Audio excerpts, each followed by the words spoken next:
Hello నమస్తే. నేను journalist Srinivas. ఈరోజు తెలంగాణ వార్తాపత్రికలో వచ్చిన వార్తలు, ఆ వార్తల వెనుకున్న వాస్తవాలని విశ్లేషించే ప్రయత్నం చేద్దాం. ముందుగా 'ఆంధ్రజ్యోతి' పేపర్లో వచ్చిన బ్యానర్ ఐటము 300 మందికి పైగా భారతీయులు గల్లంతయ్యారు. నేపాల్‌లో జరిగిన ప్రకృతి విపత్తు వద్ద చాలామంది మానస్ సరోవర యాత్రకు వెళ్ళిన వారే ఉన్నారు. నేపాల్‌లో చిక్కున్న వందలాది మంది. టిబెట్‌లో మరో 200 మంది కూడా ఉన్నారట. జాడ తెలియని హైదరాబాద్ మహిళ, 23 మంది తెలంగాణ వాసులు ఆచూకీ గల్లంతైనట్టు తెలంగాణ ప్రభుత్వం తరపున రెవెన్యూ శాఖ మంత్రి పొంగులేటి శ్రీనివాసరెడ్డి ప్రకటించారు. ఏపీకి చెందిన 7గురు కూడా ఉన్నారు. ఎక్కడ చూసినా బురద, కొండరాళ్ళు. దీనికి సంబంధించి తెలంగాణ భవన్‌లో, ఢిల్లీలో ఉన్న తెలంగాణ భవన్‌లో హెల్ప్ లైన్ సెంటర్ పెట్టారు.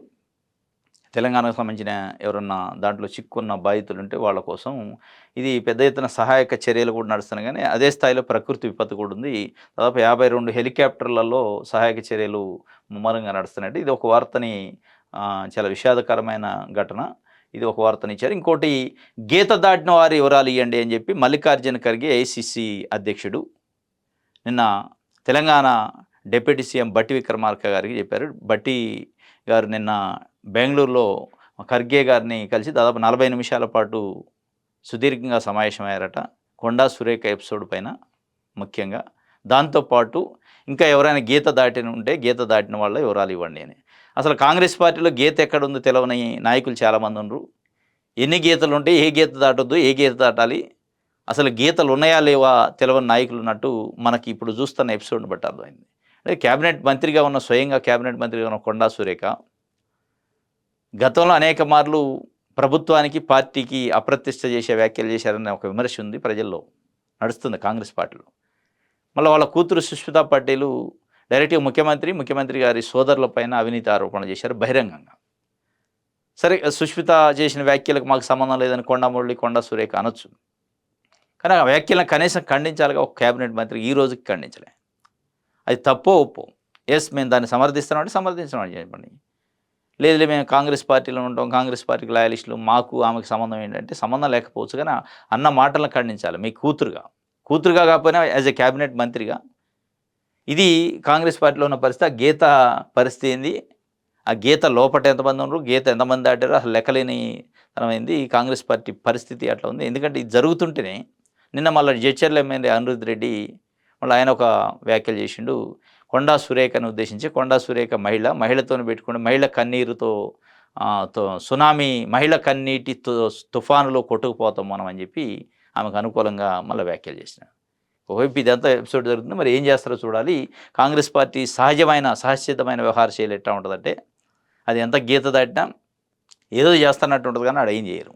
పాము చావదు, కర్రెరగదు. ఆ చందంగా ఉంది. ఇప్పుడు వారం రోజులైంది ఇష్యూ నడుతుంది. అధిష్టానం నుంచి ఇంకా క్లారిటీ లేదు. ఇది ఒక వార్త ఇచ్చారు. ఇంకోటి, ఇప్పటికిప్పుడు ఎన్నికలు జరిగితే ఎన్డీఏనట మళ్ళీ. ఇప్పటికిప్పుడు ఎన్నికలు జరగవు.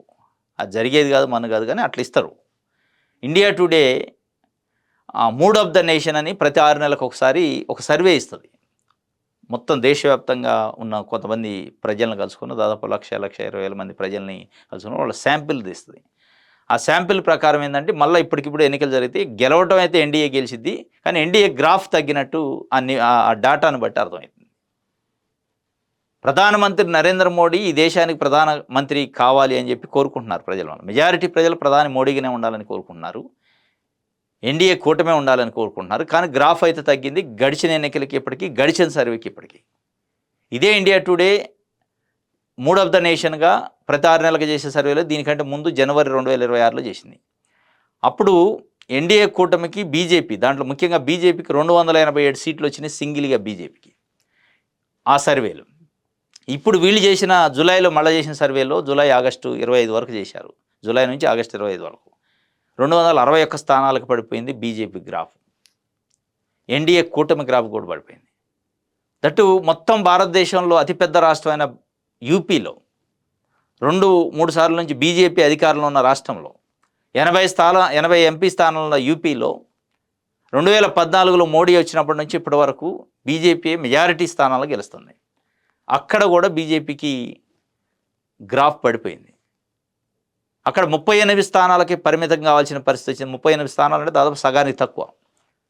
అట్ ద సేమ్ టైం అక్కడ కాంగ్రెస్ పార్టీ ఇండియా కూటమి 41 స్థానాలకి వస్తున్నట్టు నివేదికలు వచ్చినాయి. వీటన్నిటికంటే ఇంకా ఆసక్తికరమైన విషయం ఏంటంటే ఈ దేశ ప్రధాని రేసులో ప్రధానమంత్రి నరేంద్ర మోడీ, ఇప్పుడున్న ప్రధాని నరేంద్ర మోడీ 48% నుంచి ప్రజలు కోరుకుంటే, దాదాపు 29%, 27% వరకు రాహుల్ గాంధీని కోరుకుంటే, నెక్స్ట్ థర్డ్ ప్లేస్లో తమిళనాడు ముఖ్యమంత్రిగా ఉన్న టీవీకే విజయ్ ఉన్నాడు. టీవీకే విజయ్ పార్టీ పెట్టి అతి కొద్ది కాలంలో అధికారంలోకి వచ్చారు, ముఖ్యమంత్రిగా వ్యవహరిస్తున్నారు. ఇంకా ఆయన ముఖ్యమంత్రి 6 నెలలు కూడా కాలే. తమిళనాడుకి దేశానికి ప్రధానమంత్రి కావాలని దాదాపు 10% మంది ఈ సర్వేలో పాల్గొన్న వాళ్ళు కోరుకున్నారట. అంటే దేశం తమిళనాడు సీఎం విజయ్ వైపు కూడా చూస్తుంది. కేవలం మోడీ, రాహుల్ గాంధీయే కాదు, ఇంకొక థర్డ్ రేస్లో ఉన్న వ్యక్తి కూడా అని ఈ సర్వేని బట్టి వచ్చింది. అధికార కూటమికి 326 సీట్లు వస్తాయి, అందులో బీజేపీకి 261 సీట్లు, ఇండీ కూటమికి 185 సీట్లు, అందులో కాంగ్రెస్కు 106. కాంగ్రెస్ గ్రాఫు దీనికంటే ముందు జనవరిలో జరిగిన సర్వేలో 100 సీట్ల లోపే ఉంది. ఇండియా కూటమికి ఉన్న సీట్లలో మళ్ళీ కాంగ్రెస్ ఇండివిజువల్గా ఉంటాయి. ఇప్పుడు 106కు వచ్చింది, పెరిగింది. బీజేపీకి 287 సీట్లు గడిచిన సర్వేలో ఉంటే ఇప్పుడు 261 పడిపోయింది.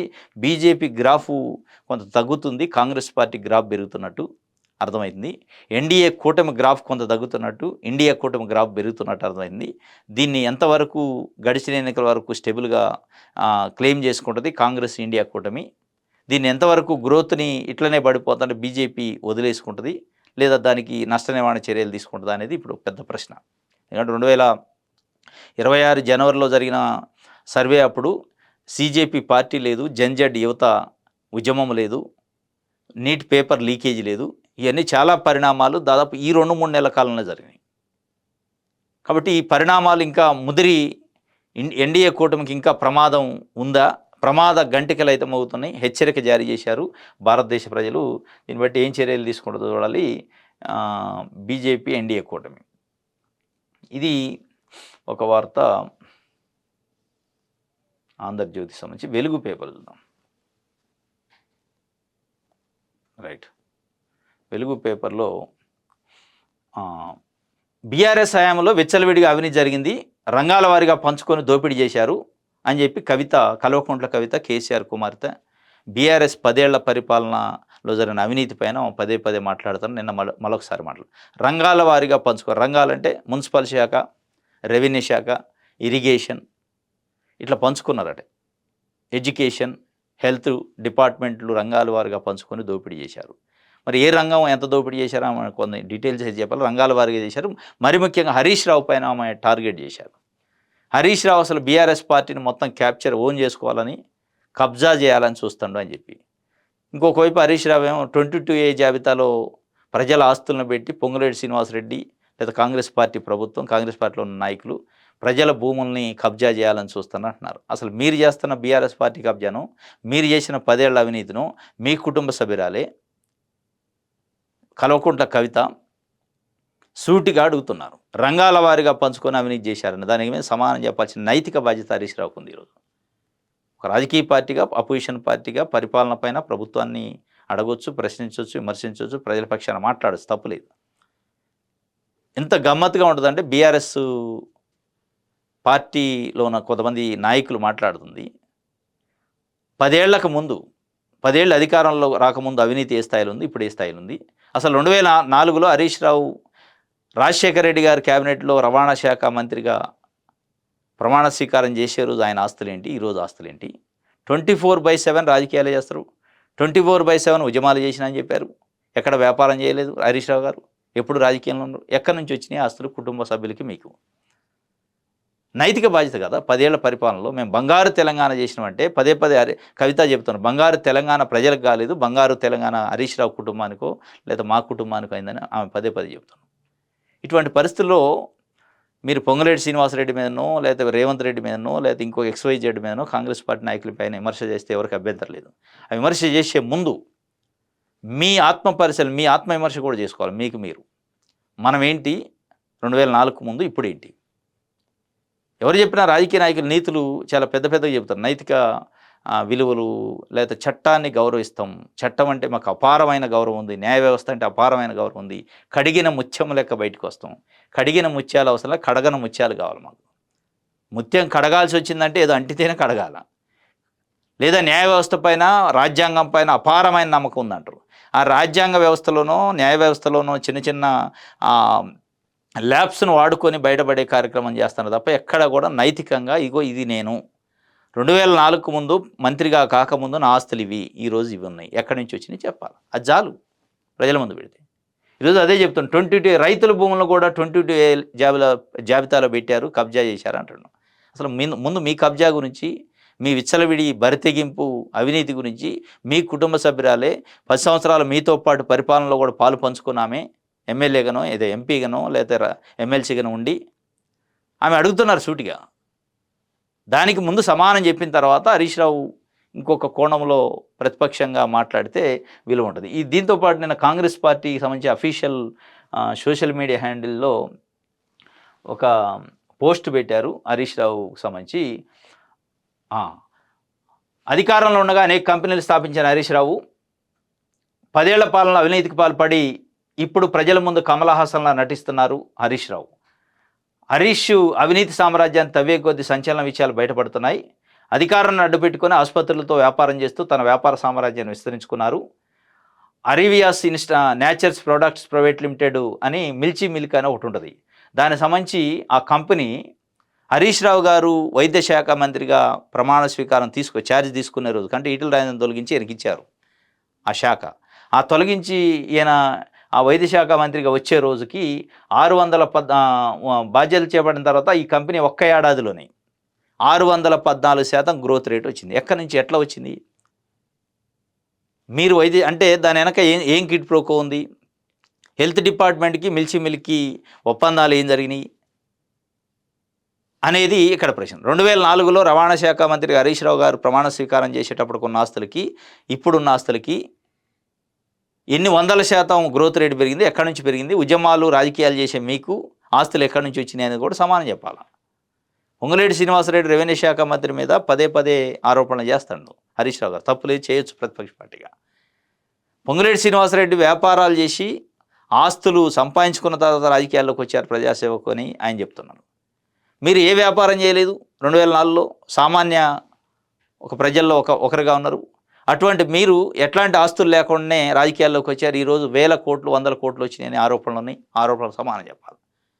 ఆయన ఆస్తులు సంపాదించాక శ్రీనివాసరెడ్డి రాజకీయాల్లోకి వచ్చిండి. ఆస్తులు సంపాదించడం కోసం రాలే, రాజకీయాన్ని వ్యాపారం చేయాల, రాజకీయాన్ని డబ్బులు సంపాదించుకోవడానికి వేదికగా మార్చలేదు అనేది కళ్ళకు కనపడుతుంది. ఆయన పైన ఆరోపణలు వస్తే ఆయన సమానం చెబుతారు. మీ పైన పెద్ద ఎత్తున ఉన్నాయి ఇప్పటికీ. ఈవెన్ బీఆర్ఎస్ పార్టీ 2023లో ఓడిపోయిన తర్వాత ఈ రోజు వరకు అసలు ఎందుకు ఓడిపోయినా అని సమీక్ష లేదు. ఈరోజు ఒక పొలిటికల్ పార్టీగా ప్రజాస్వామ్య పద్ధతిలో ప్రజలు ఓడిస్తే ఎందుకు ఓడించారు, దాని వెనకున్న కష్టాలేంటి, నష్టాలేంటి, ఎందుకు మనం ఓడిపోయినాం, మనం చేసిన పనులేంది, మన పనులను ఎందుకు ప్రజలు నచ్చలే, మన ఆస్తులేంటి అనేది ఒక ఆత్మ పరిశీలన అనేది ఉంటుందిగా, అది చేసుకోవాలి. కానీ బయటకు వచ్చి పెద్ద మాటలు చెప్తున్నారు హరీష్ రావు గారు, కేటీఆర్ గారు. ఇంక అసలు ఎక్కడ దేశంలో భూప్రపంచం మీద మాకంటే సత్య హరిశ్చంద్రులు, మాకంటే నీతివంతులు ఎవరు లేరని. ఆ నీతి అనుకున్న ఆస్తుల సంగతి ఏంటి అది చెప్పాలి కదా, అది చెప్పరు. ఇది మరోవైపు ఆయనకి సంబంధించిన మరో కంపెనీ జీవా టెక్ సర్జికల్స్ ప్రైవేట్ లిమిటెడ్లో 13.9% నష్టాల్లో ఉన్న వ్యాపారం ఒకసారిగా భారీగా 54% వృద్ధితో దూసుకెళ్ళింది. ఇది ఏమంటారు, దీన్ని కిడ్ ప్రోకోనా లేక అధికార దుర్వినియోగమా లేక బరితెగింపా అనేది బీఆర్ఎస్ అధ్యక్షుడు కేసీఆర్, వర్కింగ్ ప్రెసిడెంట్ కేటీఆర్ సమానం చెప్పాలని చెప్పి దానికి సంబంధించిన ఒక పిక్చర్ కూడా వేశారు. ఇక్కడ ఈ మిల్చీ మిల్క్ సంబంధించి వారు ప్రమాణ స్వీకారం చేసేటప్పటికి వైద్య శాఖ మంత్రిగా 7.3 కోట్ల టర్న్ ఓవర్ ఉంటే అది 52 కోట్లకు పోయింది 1 ఇయర్లో. ఎట్లా సాధ్యమైంది? దాని తర్వాత జీవా టెక్ సర్జికల్ 13.9% గ్రోత్ రేట్ ఉంటే హరీష్ రావు గారు వైద్య శాఖ మంత్రిగా ప్రమాణ స్వీకారం చేసేటప్పటికి దిగిపోయేటప్పటికి 54%కి ఎట్లా పోయింది? ఇట్లాంటి ఇంకా అనేక ఉన్నాయని కవిత గారు కూడా చెబుతుండ్రు. ఇది సోషల్ మీడియా హ్యాండిల్లో కాంగ్రెస్ పార్టీ పోస్ట్ చేసింది. వీటికి వాటికి మీ కుటుంబ సభ్యురాలుగా మాట్లాడుతున్నారు, అడుగుతున్నారు ఆమె తెలంగాణ ప్రజల పక్షాన. ఆమె పదే క్షమాపణ చెప్పారు. బీఆర్ఎస్ పార్టీ 10 ఏళ్ల పరిపాలనలో జరిగిన అవినీతి, అక్రమాలు, ప్రజలు చేసిన అన్యాయాలపైన ఆమె సారీ చెప్పారు, క్షమాపణ చెప్పారు. ఏ రోజు మీరు చెప్పట్లేదు. ఆమె చెప్పిన సారీలో తప్పు ఉందా, ఆమె చేసే వ్యాఖ్యల్లో ఆరోపణలు తప్పు ఉందా, బయటకు వచ్చి చెప్పాలి. తప్పు లేదు. నేను సిబిఐ ఎంక్వైరీకి రెడీగా ఉన్నా, నాకు ఎట్లాంటి ఆస్తులు లేవని చెప్పండి. వారు చేసే కాంగ్రెస్ పార్టీ చేస్తున్నా, కవిత చేస్తున్న ఆరోపణ తప్పు అని చెప్పి కొండబద్దలు కొట్టరు. ఇదే డొంకతిరుగుడు చెప్తూ ఉంటారు ఏదేదో. ఇది హరీష్ రావు పైన వచ్చిన ఆరోపణలకు సంబంధించి ఒక వార్త నెక్స్ట్ ఆంధ్రప్రభ పేపర్లో వచ్చిన వార్తలను చూద్దాం. రైట్. మైనింగ్లో కలిసి నడుద్దాం, దేశ సంపద పెంచుదాం, దేవదుర్గ కాపరు గోల్డ్ మైనింగ్ అన్వేషణ కార్యక్రమాన్ని అధికారికంగా ప్రారంభించిన డిప్యూటీ సీఎం బట్టి విక్రమార్క ఇక్కడ మైనింగ్కి సంబంధించి నిన్న మాట్లాడిన మాటలు, మైనింగ్లో కలిసి నడుద్దామంది, దేశ సంపదని పెంచుదామని చెప్పి డిప్యూటీ సీఎం బట్టి విక్రమార్క గారు చెప్పిన మాటల్ని రాశారు. అది ఒకవైపు మైనింగ్ పైన ఆడంటే ఇక్కడ మైనింగ్ ఏడీ పైన ఏసీబీ దాడులు, భూపాలపల్లి జిల్లాకు సంబంధించి మైనింగ్ ఏడీ, దీనికి సంబంధించి ఇంకొక పేపర్లో కూడా ఇచ్చారు, చూద్దాం. విజయక్రాంతి పేపర్లో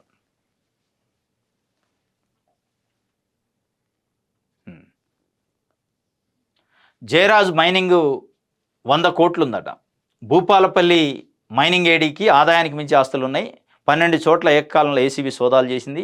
భారీగా ఆస్తులు, నగదు గుర్తింపు. బోడుప్పల్లో 2 అంతస్తుల భవనం, కేపీహెచ్బీలో ప్లాటు, కీసర, సూర్యాపేట, తూఫ్రాను, తుంగతుర్తిలో ప్లాట్లు, వ్యవసాయ భూములు. ఇంట్లో 10 లక్షల రూపాయలు, బ్యాంక్ ఖాతాలో 71 లక్షలు ఉన్నాయి. మైనింగ్ భూపాలపల్లి జిల్లాకు సంబంధించి ఏడీ అసిస్టెంట్ డైరెక్టర్గా ఉన్న జయరాజుకు 100 కోట్ల ఆస్తులు ఉన్నాయట, ఒక ఏకకాలంలో 12 చోట్ల. ఇది రొటీన్గా మనం చదివేది. దీంట్లో పెద్ద నాకైతే ఆశ్చర్యం అనిపించట్లా, చదివేటోళ్ళు కూడా చాలామందికి ఆశ్చర్యం అనేది. ఏసీబీ దాడులు జరిగితేనే ఏకకాలంలో 10, 12 చోట్ల, 15 చోట్ల దాడులు జరుగుతాయి, సోదాలు జరుగుతాయి. 100 కోట్లు, 200 కోట్లు, 300 కోట్లు వస్తాయి. బంగారం అంటారు, విల్లాలు అంటారు, బిల్డింగ్లు, డాక్యుమెంట్స్ అన్నీ వస్తాయి. క్యాష్ ఎంత ఉంది, నగదు ఎంత ఉందని. మరి ఎందుకు ఆగట్లే? అవినీతి ఎందుకు ఆగట్లే? అవినీతి చేసే ఆఫీసర్ ఎవరైనా భయపడుతున్నారా? ఇన్ని దాడులు జరుగుతుంటే, ఇన్ని సోదాలు, ఏసీబీ రైడ్ జరుగుతుంటే అంటే భయపడరు, భయపడే అవకాశాలు లేవు. ఎందుకు లేవు? ఈ ఏసీబీ చట్టం, ఏసీబీకి సంబంధించిన కానీ అవినీతి నిరోధక చట్టాలు ఎప్పుడు వచ్చిన చట్టాలు? ఎప్పుడో 40-50 సంవత్సరాల క్రితం. 40-50 సంవత్సరాల క్రితం ఉన్న అధికారుల మైండ్ సెట్ ఈరోజు అట్లే ఉంది. 40-50 సంవత్సరాల క్రితం ఉన్న ప్రజల మైండ్ సెట్లు అట్లే ఉన్నాయి. ఆ రోజు ఉన్న వ్యవస్థకి ఈరోజు ఉన్న వ్యవస్థకి అసలు ఏమైనా తేడా, పోలిక ఉందా? ఆ రోజు కాస్త విలువలు ఉండేవి. ఒక అధికారి కుర్చీలో కూర్చుంటే అవినీతి చేయాలంటే భయపడేది, నైతికంగా కుంగిపోయేది. కనీసం విలువలతో కూడిన పరిపాలన, విలువలతో కూడిన వృత్తి వచ్చేసేది. ఈరోజు ఉన్నాయా విలువలు? ఒకటే విలువ వల్ల ఎక్కడ ఉందంటే ఆస్తుల విలువ ఉంది. పక్కన అధికారి పక్క జిల్లాలో ఉన్న ఏడీ ఎంత సంపాదించండి, నేను ఎంత సంపాదించాలి, పక్క జిల్లాలో ఉన్న ఏడీ ఏ విల్లాలో ఉంటుంది, నేనే ఎక్కడ ఉండాలి. ప్రతి డిపార్ట్మెంట్లో కంపారిజన్ స్టార్ట్ అయింది. అవినీతి విషయంలో బరితెగించి విచ్చలవిడిగా అధికారులు ఎక్కడ సిగ్గు, ఎగ్గు ఏది లేకుండా, విలువలు లేకుండా, బయటపడినా పర్లేదు సంపాదించుదాం, బయటపడ్డాక మళ్ళీ ఎట్లా కోర్టులను, న్యాయ వ్యవస్థను అడ్డం పెట్టుకొని బయట రావచ్చు అని సంపాదించే పరిస్థితి ఉంటే అదే చట్టాలు ఇప్పుడు ఇంప్లిమెంట్ చేస్తే ఎట్లా? ఎప్పుడో ఉన్న చట్టాలు ఇప్పుడు మారుతున్న టెక్నాలజీ, మారుతున్న మైండ్ సెట్ని బట్టి చట్టాలు తయారు చేయాలి.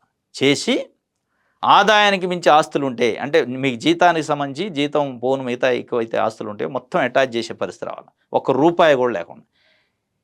కొన్ని వందల వేల ఏసీబీ రైడ్ జరిగినాయి. ఒక్కరి ఆస్తిని కూడా ప్రభుత్వం అటాచ్ చేయాలి. ఈరోజు అటాచ్గా దాదాపు 800 ఏసీబీ రైడ్స్ కేసులు పెండింగ్ ఉన్నాయి. చీఫ్ సెక్రటరీ ఆఫ్ స్టేట్కి సంబంధించి చీఫ్ సెక్రటరీ పర్మిషన్ ఇవ్వకపోతే డిపార్ట్మెంట్లో పర్మిషన్ ఇవ్వాలి. ఎంక్వైరీకి, ఇంకా ఇన్వెస్టిగేషన్కి పర్మిషన్ ఇవ్వక అట్లే పక్కకు పెట్టారు ఫైళ్ళు. ఇదంతా షో పుట్టప్. రైడ్ జరుగుతుంది, పేపర్లో వస్తుంది, టీవీలో వస్తుంది, మళ్ళీ మర్చిపోతాం. ఇంకొక వారంలో ఇంకొక అధికారి వస్తాడు. అవినీతి అది జరుగుతూనే ఉంటుంది, కొండలు పెరుగుతూనే ఉంటాయి, అవినీతి కొండలు.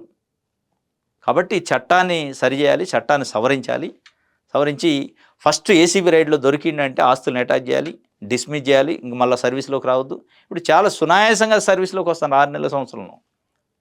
మళ్ళీ వాళ్ళ ఆస్తులు వాళ్ళకే వస్తే ఏదో ఒకటి చూపిస్తారు, వాళ్ళ భార్య పేరు మీదనో, పిల్లల పేరు మీదనో, కంపెనీలు ఉన్నాయని, ఆస్తులు ఉన్నాయని చూపించి తీసుకుంటున్నారు.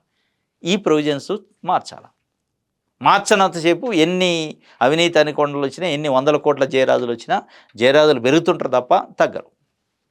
ఇది ఒక వార్తగా విజయక్రాంతి పేపర్ ఇచ్చింది. ఇంకోటి, బాకీ పడ్డారు చెల్లించండి, మహాధరణ, గళమెత్తిన ఉద్యోగులు, పోరు ఆగదు. జేఏసీ ఆధ్వర్యంలో రాష్ట్ర వ్యాప్తంగా ధర్నాలు, జిల్లా కలెక్టరేట్ల వద్ద ఆందోళనలు, హైదరాబాద్ ధర్నా చౌక్లో మహాధర్నా. నిన్న ఉద్యోగ సంఘాలకు సంబంధించి జేఏసీ పెద్ద ఎత్తున ఇందిరా పార్క్ దగ్గర ధర్నా చేశారు. ధర్నా చౌక్లో వాళ్ళకి సంబంధించిన పీఆర్సీ కాదు, డిఏ కాదు, అసలు వాళ్ళ ఆశల మీద నీళ్లు చల్లుతున్నారు. అది బీఆర్ఎస్ 10 ఏళ్ల పరిపాలన, కానీ ఇప్పుడు కాంగ్రెస్ పార్టీ వచ్చిన తర్వాత మరీ ముఖ్యంగా బీఆర్ఎస్ 10 ఏళ్ల పరిపాలనలో అయితే చాలా దారుణంగా ఉద్యోగ సంఘాల నేతలు, వాళ్ళు ఉద్యోగ సంఘాలుగా నాయకులుగా చలామణి ఏం చేశారు? ముఖ్యమంత్రులకి, మంత్రులకు పాలాభిషేకాలు చేశారు. అప్పుడు ముఖ్యమంత్రిగా ఉన్న కేసీఆర్ అపాయింట్మెంట్ ఇస్తే పాలాభిషేకం, అపాయింట్మెంట్ ఇచ్చి ఒక 10 నిమిషాలు మాట్లాడితే పాలాభిషేకం, మేము చెప్పింది ఎన్నడు అంటే పాలాభిషేకం. ఎట్లయితే సమస్యల పరిష్కారం? అక్కడి నుంచి ఈరోజు ఎక్కడ వరకు వచ్చిందంటే ఒక 5-6 డిఏలు పెండింగ్ అంటే ఒకటి ఇస్తే కూడా పండగ చేసుకునే పరిస్థితికి వచ్చింది. ఒక డిఏ ఇస్తే చాలు రానే పరిస్థితి ఉద్యోగులకు వచ్చింది. ఎందుకు ఈ పరిస్థితి దాపరించింది? సరే, రాష్ట్ర ఆర్థిక పరిస్థితి ఒక భాగం, రాష్ట్రంలో అప్పులు పాలుగాటం ఇంకొక భాగం. అయితే ముందు ముఖ్యంగా ఉద్యోగ సంఘాల నాయకులుగా చలామణి నాయకులు వాళ్ళ స్వార్థం కోసం ఉద్యోగ సంఘాన్ని పణంగా పెడతారు.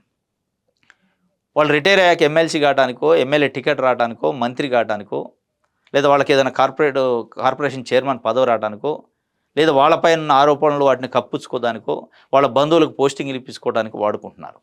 వాడుకొని పాలాభిషేకాలు. ఎందుకు మీకు ఉద్యోగ సంఘాల నాయకులకి ముఖ్యమంత్రికి పాలాభిషేకం చేసేంత కర్మ ఏం పట్టింది? ఎందుకు అవసరం ఏంటి? రాజకీయ పార్టీ నాయకులు మీరేమన్నా? మీ రైట్ అది. మీకు ఇచ్చే డిఆర్సీఓ, డిఏనో, పిఆర్సీనో, ఐఆర్ఓ, హెల్త్ కార్డో, మీకు ఇచ్చే బెనిఫిట్సో, రిటైర్మెంట్ బెనిఫిట్సో మీ హక్కు కదా అది. మరి మీది మీకు ఇస్తే కూడా పాలాభిషేకం ఎందుకు చేస్తాడు? కేసీఆర్ ఇంట్లో నుంచి ఇస్తాడా, రేవంత్ రెడ్డి ఇంట్లో నుంచి ఇస్తాడా? ఇవ్వట్లేదు కదా. ఏంది దౌర్భాగ్యం? అందుకు కదా మీ సమస్యలు ఈరోజు పరిష్కారం కాంది. కింద ఉన్న పాపం సామాన్య ఎంప్లాయీస్ ఇందిరా పార్క్ దగ్గరికి పిలిపిస్తే వస్తారు, ధర్నా చేస్తారు. ఏది పిలిపిస్తే అది చేస్తారు. ఈ పిలుపులు ఇక్కడ నుంచి ఇచ్చేది దేనికి? వాళ్ళ స్వార్థం కోసం, వాళ్ళ ఐడెంటిటీ కోసం.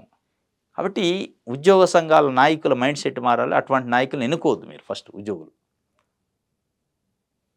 పాలాభిషేకాల కల్చర్ ఎప్పుడైతే వచ్చిందో, ఇది మరీ ముఖ్యంగా అంతకుముందు లేదు ఉమ్మడి రాష్ట్రంలో, మరీ ముఖ్యంగా తెలంగాణ వచ్చిన తర్వాత, కేసీఆర్ ముఖ్యమంత్రి అయిన తర్వాత ఫ్లెక్సీ పెట్టడం, పాలాభిషేకాలు చేయడం, ఇది మానుకోవాలి. ఫస్ట్ అక్కడ సంస్కరణ స్టార్ట్ అయితే అప్పుడు మీ సమస్యల పరిష్కారం అయింది తప్ప మీరు ఇందిరా పార్కులో ఇంకో దగ్గర ధర్నాలు చేసినా మారవు. మీ నాయకులు మారాలి. మీ నాయకులు మారాలంటే మీరు నిలదీయాలి, ప్రశ్నించాలి.